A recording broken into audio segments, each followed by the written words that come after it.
दोस्तों नमस्कार, मैं मन्नू आपका स्वागत करता हूं क्रेजी मन्नू में। दोस्तों आज मैं आपको सुनाने वाला हूं एक ऐसी क्राइम स्टोरी जिसने भारत के इतिहास में खौफ का मंजर पैदा कर दिया।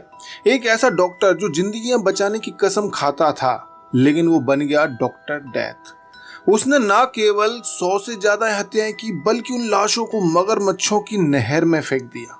तो कौन था ये हैवान और क्यों बन गया वो सीरियल किलर, और कैसे पकड़ा गया वो पुजारी बनकर? तो इस सस्पेंस भरी कहानी को लास्ट तक जरूर देखें, लाइक कीजिए और सब्सक्राइब करना ना भूलिए। तो चलिए शुरू करते हैं। साल था 1984। बिहार के सीवान में एक व्यक्ति जिसका नाम था देवेंद्र शर्मा, वो आयुर्वेदिक डॉक्टर बनकर अपनी जिंदगी शुरू करता है। उसने BA MS की डिग्री ली और राजस्थान के बांदीकुई में अपनी एक क्लिनिक खोली।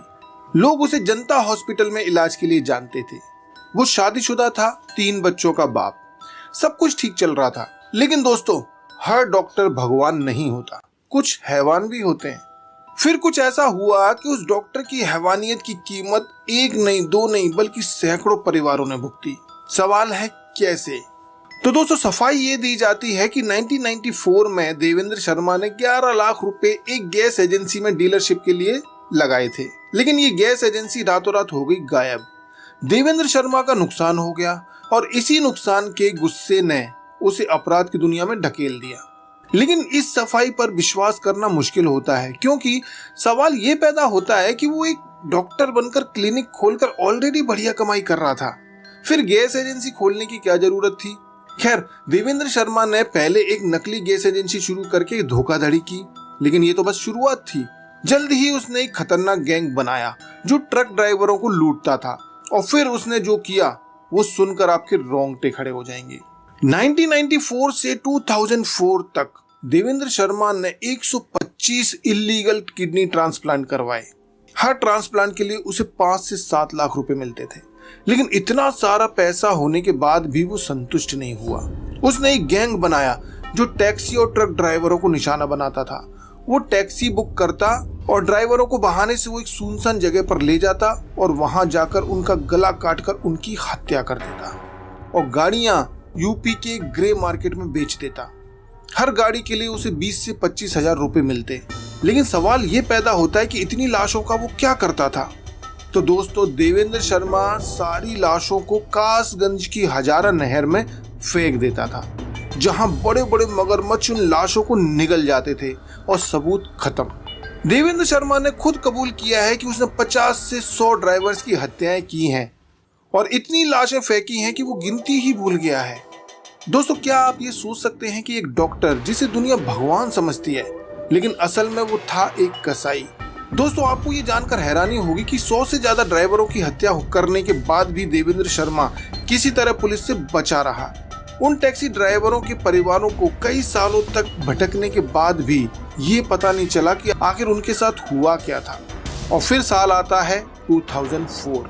2004 में गुरुग्राम पुलिस ने देवेंद्र शर्मा को किडनी रैकेट केस में पकड़ा। उसी दौरान खुलासा हुआ टैक्सी ड्राइवर हत्याओं का भी। पुलिस ने कासगंज की हजारा नहर में चेक किया तो वहां टैक्सी ड्राइवर की हड्डियां और सबूत मिले। 2004 में राजस्थान की एक अदालत ने उसे टैक्सी ड्राइवर की हत्या के लिए उम्र कैद की सजा दी। 2007 में फरीदाबाद की एक कोर्ट ने एक और ड्राइवर कमल सिंह की हत्या के लिए उसे दोषी ठहराया। तो कुल मिलाकर उसे 7 उम्र कैद और 1 फांसी की सजा मिली। उसकी पत्नी और बच्चों ने उसे 2004 में ही छोड़ दिया था। लेकिन क्या ये कहानी यहीं पर खत्म हो गई? नहीं, अभी सस्पेंस बाकी है। 2020 में 16 साल जेल में बिताने के बाद देवेंद्र शर्मा को 20 दिन की पेरोल मिली, लेकिन वो जेल वापस नहीं गया। वो दिल्ली के बापरोला में एक विधवा से शादी करके प्रॉपर्टी डीलर बनकर छिप गया। 7 महीने बाद दिल्ली पुलिस ने उसे पकड़ा। इतने खतरनाक हत्यारे को पेरोल से भागने के बाद भी 2023 में उसे फिर से 2 महीने की पेरोल मिल गई, और फिर से वही हुआ। देवेंद्र शर्मा फिर से फरार हो गया, लेकिन इस बार उसने चुना सेफ रास्ता। वो प्रॉपर्टी डीलर बनकर नहीं छिपा, वो छिपा राजस्थान के दौसा में रामेश्वर धाम आश्रम में पुजारी बनकर। दोस्तों विडंबना देखिए, सैकड़ों मासूम इनोसेंट लोगों का कत्ल करने के बाद वो आश्रम में दयादास महाराज के नाम से प्रवचन देता था, और मासूम जनता उसके प्रवचन सुनकर खुद को धन्य समझती थी। देवेंद्र शर्मा एक गैर कानूनी क्लिनिक चलाकर लोगों का इलाज करता था। सवाल पैदा होता है कि वो फिर कैसे पकड़ा गया? तो दोस्तों वो पकड़ा नहीं जाता, लेकिन देवेंद्र शर्मा ने आश्रम में इलीगल दवा का रैकेट चलाया और उसके इलाज से 2 लोगों की मौत हो गई। इस वजह से मई 2025 में दिल्ली पुलिस की क्राइम ब्रांच ने 1 साल की तलाश के बाद देवेंद्र शर्मा को दौसा से पकड़ा। वो आश्रम में पुजारी था। पुलिस ने उसके फॉलोअर बनकर 6 महीने तक नजर रखी और उसे गिरफ्तार किया। अभी वो जेल में है और पुलिस उसके नए कांडों की जांच कर रही है। क्या अब उसे सजा मिलेगी या फिर से पेरोल मिलेगी और वो एक बार फिर से भाग जाएगा? दोस्तों, देवेंद्र शर्मा की कहानी एक क्राइम स्टोरी नहीं बल्कि एक चेतावनी है। डॉक्टर हो या एक पुजारी, हमें किसी पर भी अंधा विश्वास नहीं करना चाहिए। और सबसे बड़ा सवाल, ऐसे खतरनाक सीरियल किलर को सैकड़ों मर्डर के बाद भी बार बार पेरोल क्यों मिली? अब निठारी कांड हो या डॉक्टर डेथ, हमें ये सिखाता है कि हमें अपने आसपास अलर्ट और सेफ रहना होगा। तो दोस्तों, ये थी डॉक्टर डेथ उर्फ देवेंद्र शर्मा की खौफनाक कहानी। इस बारे में आप क्या सोचते हैं? अपनी राय कमेंट बॉक्स में जरूर लिखिए। वीडियो पसंद आया हो तो लाइक कीजिए, शेयर कीजिए और देखते रहिए क्रेजी मन्नू।